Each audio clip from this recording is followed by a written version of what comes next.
Le campement de la honte. Depuis plus d'un an, une dizaine de tentes sont installées ici sur le port de Nice.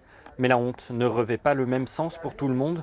Pour ces résidents, des migrants en attente de régularisation, pour la plupart originaires d'Afrique noire, la honte, c'est ce quotidien humiliant. Le traitement qu'on nous inflige ici, ce n'est pas humain, c'est inhumain. Est-ce que vous voyez? Regardez la chaleur, je vous ai expliqué, regardez la chaleur. C'est pas une vie en fait, parce que si tu vis dans des conditions où on n'a pas d'eau, on n'a pas pour manger, c'est une galère. Pour les associations de défense des droits de l'homme, la honte, c'est le traitement infligé aux personnes demandeuses d'asile.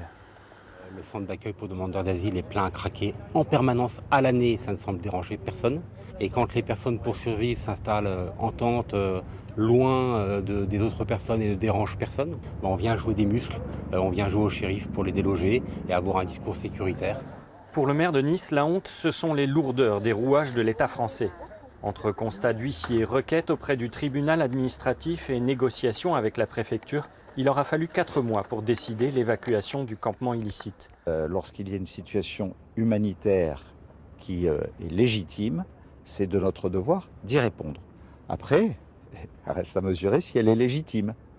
Si on ne décide pas de planter un camp sur la digue du port de Nice, parce qu'on préfère la planter sur la digue du port de Nice face à la mer que dans un autre lieu, pour des raisons d'appréciation que je laisse à vos auditeurs. À vous de juger donc, l'évacuation du camp devrait avoir lieu dans les 48 heures.